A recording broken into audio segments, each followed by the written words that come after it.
선조 실록 86권 선조 30년 3월 30일 경신 첫 번째 기사 1597년 명만력 25년 도원수 권율의 장계.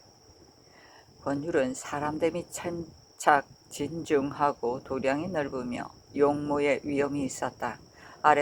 아랫사람을 부리는데 관인하니 사졸들이 진심으로 복종하였다. 독왕상성을 진수하자 경기 백성들이 기대를 모았고 행주 대첩으로 중국까지 이름이 났으니 옛날 유장의 기풍이 있었다. 그러나 거칠고 방탕하여 술에 빠져 장군의 책무를 버렸으니 이는 대개 가망이 없다고 생각되었기 때문인 것 같다. 경상병사 김응서의 치부에 외의 서계를 올려 보낸다고 하였습니다 하고 그 서계의 내용을 수록하였는데, 첫 번째 서계에는 일전에 뵙고서 대화를 나눈 정의를 마음속에 새겨 잊지 못하던 중에 내리신 선물을 받고 할애하여 맞이 않습니다. 일찍이 주신 표피를 바꿔서 한편으로는 감사하고 한편으로는 부끄러워 마음이 편치 않은 즈음에 다시 호피를 내리시니 괴로운 마음 헤아릴 수 없어 구슬 같은 땀이 흘러내렸습니다. 되돌려 보낼까도 생각하였으나 서울에 가면 쓸 곳이 없지 않을 것 같아 염치불고하고 받았습니다. 오늘 아침에 정선과 한 배를 타고서 돌아갑니다.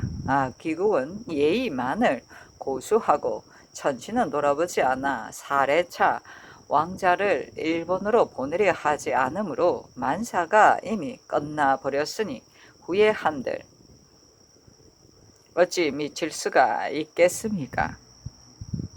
불언간에 반드시 자웅을 결정하는 한판의 전쟁이 있을 것이니 분명하니 참으로 애석합니다. 그러나 노후가 비록 원수 나라의 사람이기는 하지만 대대로 조선 조정을 받들어 대궐에서 여러 번 선수하시는 잔을 받았고 벼슬이 금대를 두르고 옥잠을 다는 데까지 이른 은택을 입었으니 일이 아무리 우리나라의 법에 저촉된다 하더라도 어찌 구원을 잊을 수 있겠습니까?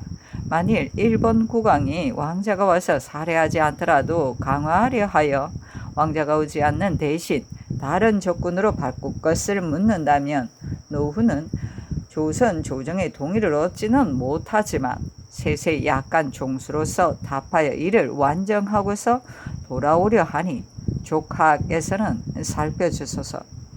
이 노후의 만일의 계획이 이루어지지 않으면 반드시 위기가 닥칠 것이니 모든 병무를 거행하여 날로 새롭게 조처하시기 바랍니다. 그리고 또 주사가 전선을 거느리고 순찰하다가 거제도에 정박하여 나무를 베는 일본인을 구금하기도 하고 행장을 빼앗기도 한다니 좀도둑 같은 이런 짓은 한갓 분풀이로 아무 이익이 없습니다. 즉시 그곳에 나아가 있는 주사를 불러 원래 있는 곳으로 돌아와서 정박하게 하고 구금한 사람도 방송하고서 내가 돌아오기를 기다리는 것이 어떻겠습니까? 그리고 또 조정에 개청하여 심노야를 근경에 머물러 있게 하는 것이 어떻겠습니까? 일본의 대수 인원은 모두 심노야의 말과 글을 믿고 있는데 만약 심노야가 북경으로 돌아간다면 강화의 논의를 주도하여 말할 사람이 없어 계획이 허술해질 것이니 부디 소홀히 여기지 마시기 바랍니다. 또 죄송하게도 일본 사람들은 선물을 좋아하니 전에 청했던 매 10여 가를 여러 부나 군에서 구하여 보내주시는 것이 어떻겠습니까? 이 때문에 경쾌선을 뒤에 남아 기다리게 하였습니다.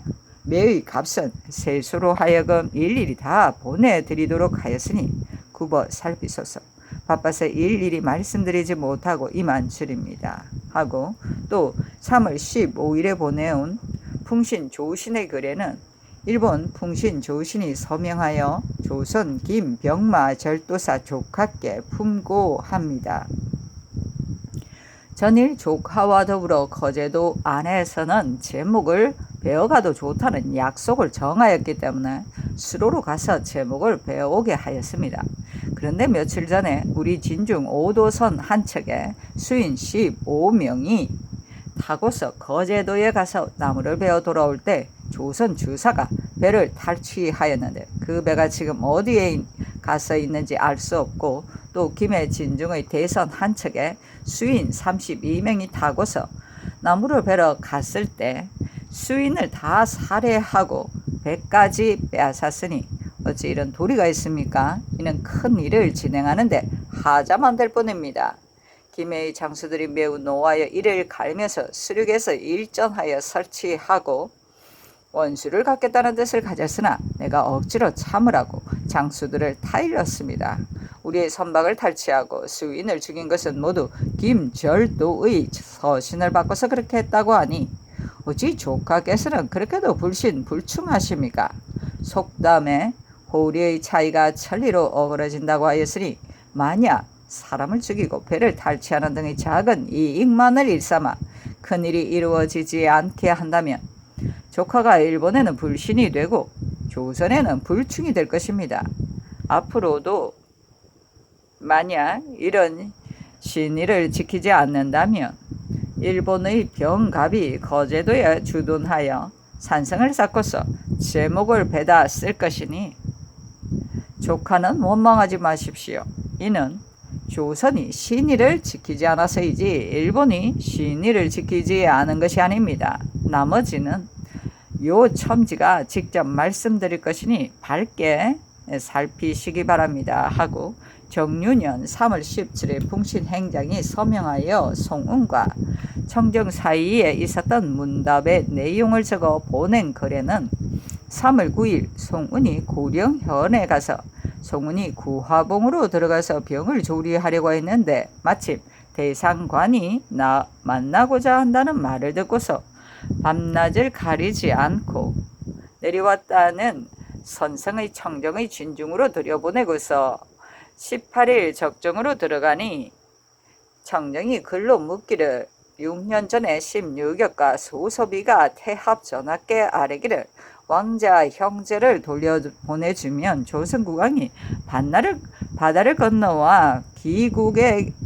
귀복하여 예를 펼 것이다 라고 하였기 때문에 외병의 공격을 중지시켰던 것이다. 그런데 국왕이 바다를 건너오지 않는 것은 그렇다 치더라도 왕자의 형제 중에 한 사람도 바다를 건너와서 치사하지 않았으니 이는 은혜를 잊은 것이 아닌가. 이것은 조선 국왕이 거짓말을 한 것인가 아니면 대명이 그렇게 시킨 것인가 또 행장과 16역이 한 짓인가 이 점을 태압께서 듣고자 하는 바이다 하였습니다. 송은이 답하기를 조선이 일본과 교린하여 강화 수호한 것이 200여 년이 되었는데 하루 저녁에 일본이 명분 없는 군대를 일으켜 우리의 산하를 짓밟고 우리의 인민을 학살하였으며 우리의 종사를 폐허로 만들고 또 우리의 왕자를 사로잡아 갔으니 신자의 정에 어찌 종사를 안정시키고 왕자의 귀환을 바라지 않겠는가. 성명께서도 개인적인 생각으로야 어찌 장군에게 치사하실 뜻이 없었겠는가마는 당시 중국의 장관들이 조야에 가득한데 어찌 어느 겨를에 수치를 입고 치사할 수 있었겠는가. 그런데 하필 왕자의 거치 때문에 임금이 바다를 건너가서 치사할 리가 있겠는가 하니 청정이 글로 묻기를 조선이 일본과 교린한 지 200년이라 하냐. 일본은 모르는 일이다. 아마도 대마도와 서로 통신한 것이 아니겠는가. 만약 일본과 서로 통신하였다면 어찌 일본이 이처럼 모를 리가 있겠는가 하였습니다. 답하기를 지난 경인년에 우리나라의 사신 황윤길, 김성일 등이 일본에 가서 통신하였고 관백을 만나보고 글까지 받아왔는데 이것도 대마도가 한 것인가. 내가 알기로는 관백이 한 것인데 장군은 어찌 잘 살펴보지도 않고서 다른 사람에게 주의를 돌림이 이처럼 심한가 하니 청정이 글로 묻기를 만일 일본과 교린 통신했다면 5년 전에 일본이 대명을 치려 할 때 조선을 선구로 삼고 길을 빌리고자 하였으나 모두 따르지 않고 크게 거역하였으니 이것이 어찌 교린의 통호인가 하자. 송은이 답하기를 우리나라는 예의를 지키는 나라로서 본래부터 군신 부자의 도리가 있었는데 대명의 속국이 된 뒤부터는 군신의 의리가 정해져서 성심으로 사대하여 천지가 뒤엎어진다 하더라도 변할 수 없는데 어찌 일본과 함께 대명을 공격하는 대의형 무도한 짓을 하겠는가. 이는 신하가 임금을 배반하며 자식이 아비를 배반하는 것이니 어찌 천지 사이에 이런 이치가 있겠는가 하였습니다. 9일 저기 또 글로 묻기를 대마도 사람들이 조선의 미국과 재물을 탐하여 일본 사신을 사칭하였으나 일본이 통일되지 않았기 때문에 먼 섬 사람들이 계획한 일을 전혀 모르고 있었다. 그러나 지금은 태합 전하께서 40여주를 통일하였으니 대마도 사람의 사물을 태합 전하께 보고하면 저 대마도 사람은 반드시 주륙을 당할 것이다. 16역과 소서비가 서로 모의하는 일은 무슨 일인가 하니 송운이 답하기를 다만 그대 나라의 관백을 봉하여 왕으로 삼는다는 말만 들었을 뿐 다른 것을 모른다고 하자 저기 또 써서 보이기를 이것은 바로 조선의 일인데 송운이 어찌 모르겠는가 하기에 송운이 답하기를 심노야와 행장이 논의한 것을 내가 어찌 알 수 있겠는가.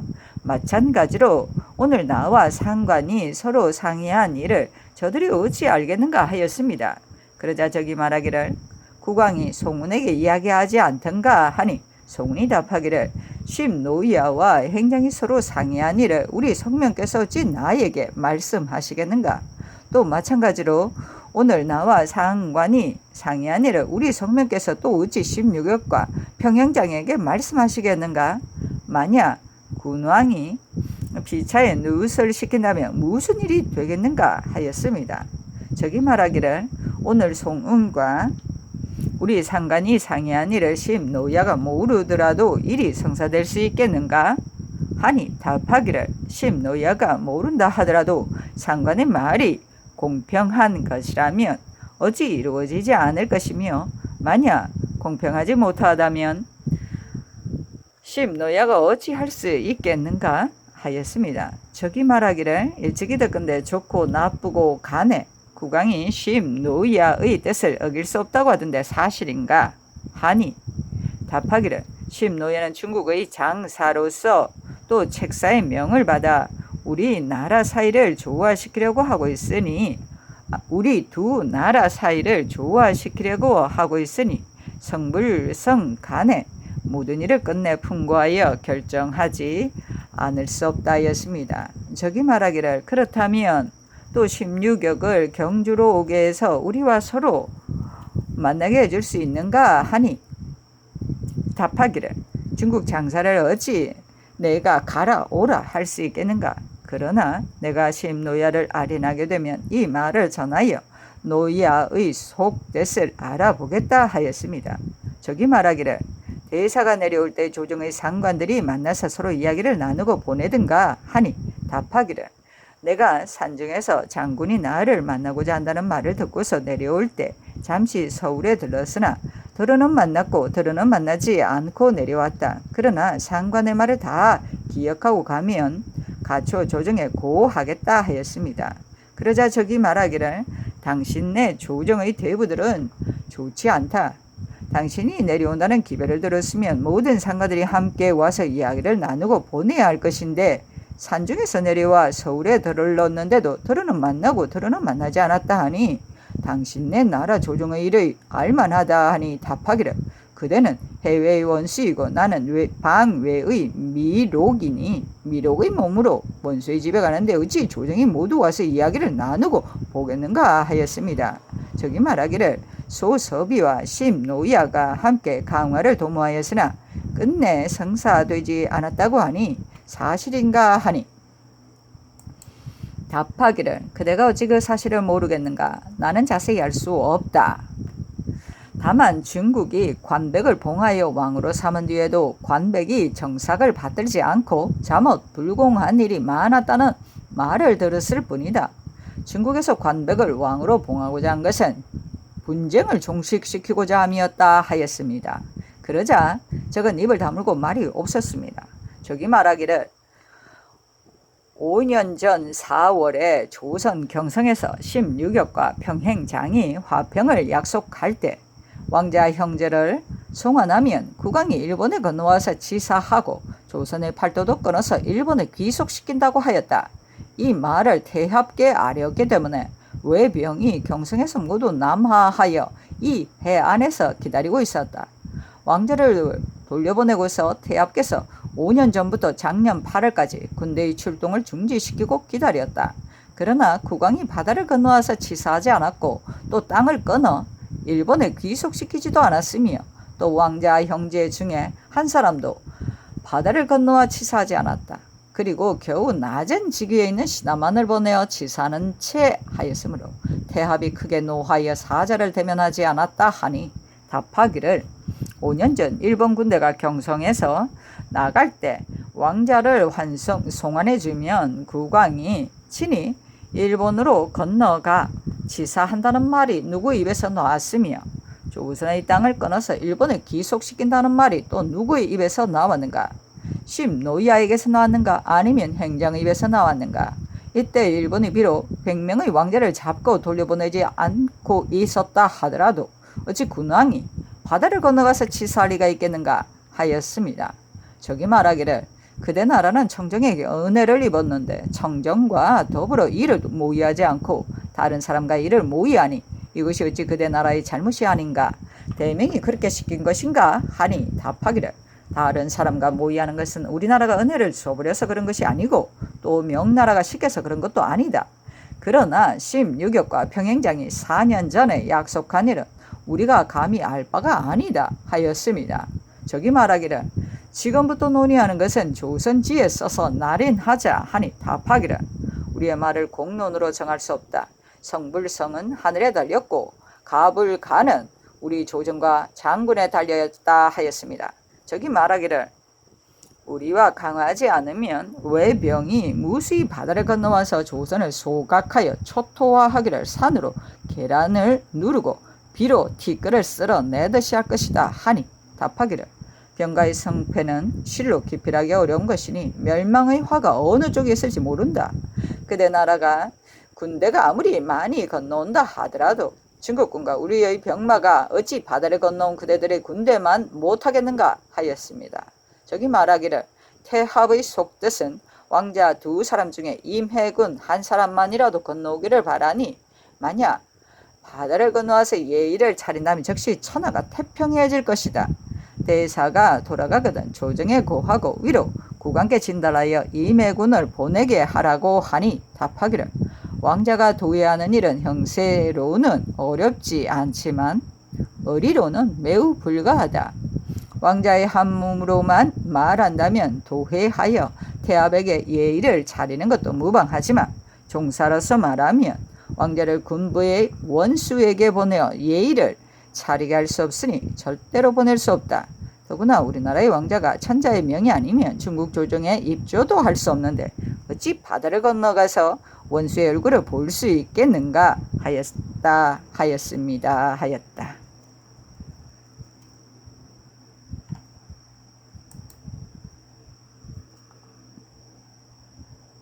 선조실록 87권 선조 30년 4월 1일 신유 첫 번째 기사 상이 정릉등 행궁에 있었다. 선조실록 87권 선조 30년 4월 1일 신유 두 번째 기사 장령 김대례와 대산 홍진 지비 이상의 장령 권춘란 지평 남이공 송준 정은 장만 벼슬길에 처음 나올 때부터 취향이 바르지 못하여 사람들이 부족하게 여겼다. 대사관 강신 사관 이병 헌납 권경우 정은 최홍제였다. 그들이 와서 아뢰기를 황정욱을 놓아주라는 명을 속히 거두소서 하니 전에도 아뢰었었다. 양사에 답하기를 전으로 내 뜻을 다 말했으니 연호하지 않는다 하였다.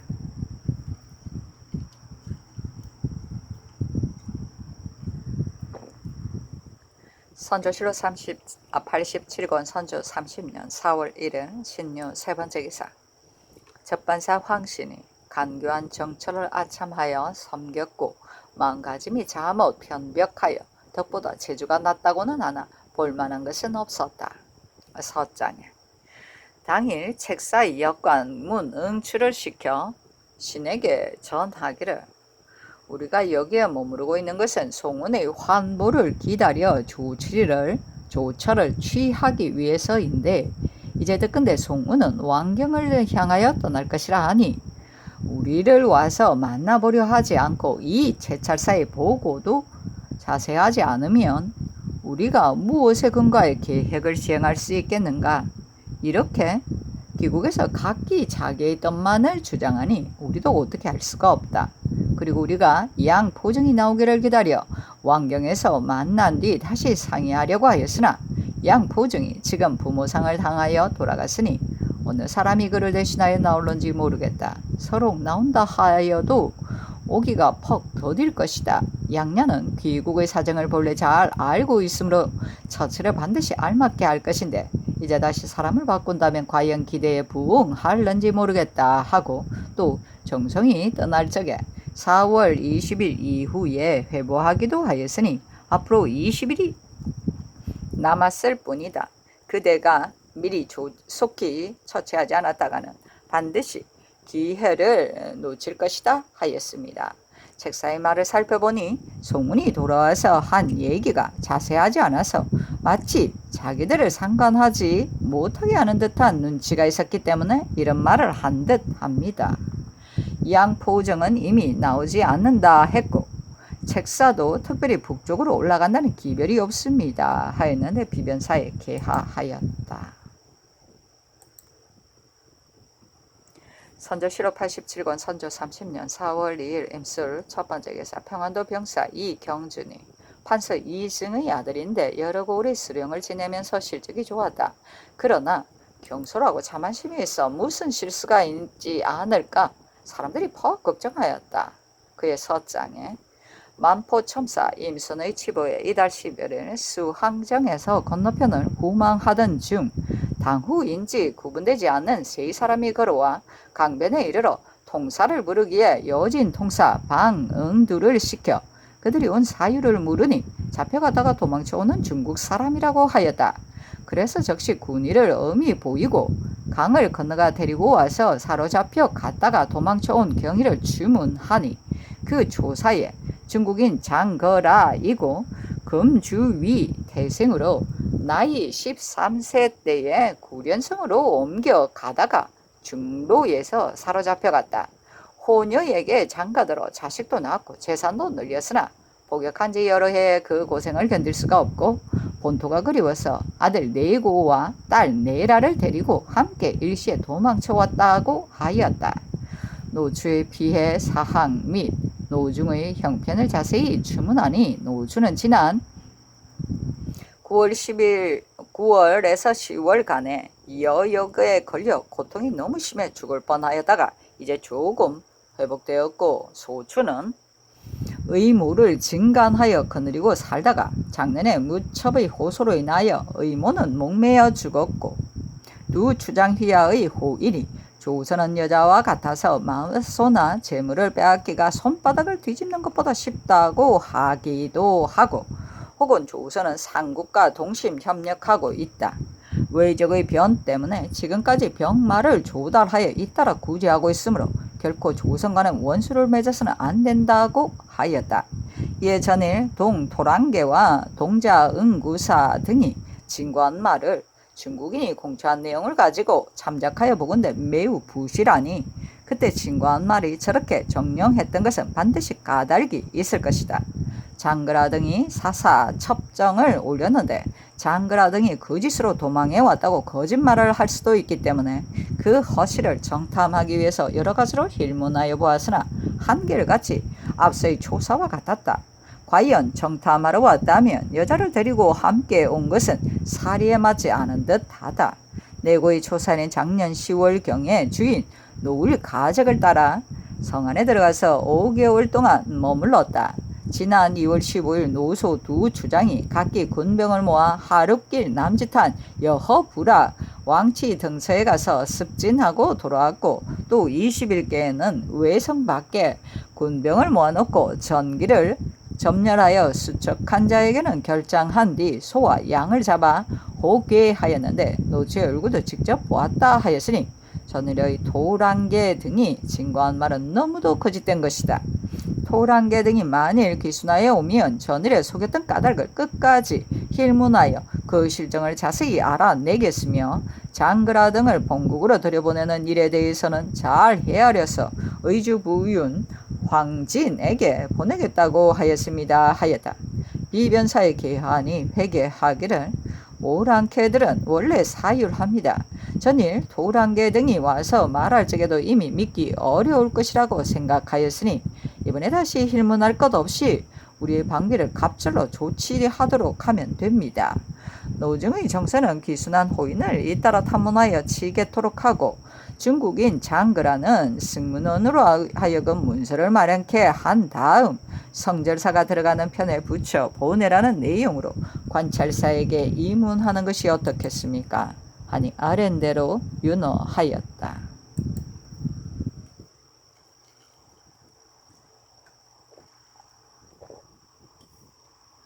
선조실록 87권 선조 30년 4월 1일 임술 두 번째 기사 병조가 아래기를 당초 중국군이 지나는 일로의 각 역참의 파발말을 우리나라 각고을에서 말을 내어 도와줬는데 평안도 일로의 경우에는 대동 역마로 도와주다 보니 시행한 지 수년 만에 역마가 탕진되어 가격이 이 때문에 텅 빌 지경이 되었습니다.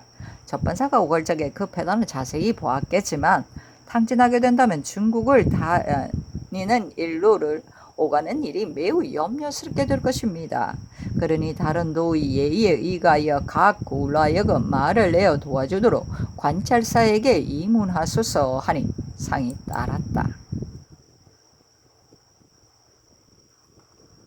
선조실록 87권 선조 30년 4월 2일 임술 세 번째 기사 겸 사도 도 제찰사 이원익이 치게 하기를 경상 좌도병사 성윤문의 첩정에 양산 군수 동래 혈령이 동봉하여 취보하기를 군내의 아병 남산수 김어갑 등의 고목에 이달 21일 외선 14척이 부산포 맞은편 가마리에 나와 정박하였는데 그중 9척은 쌀을 싣고 와서 가마리 포에서 정박하였고 나머지 5척은 우도의 죽도를 향하여 떠나갔다고 했다 하였습니다. 하니 비변사에 계하하였다.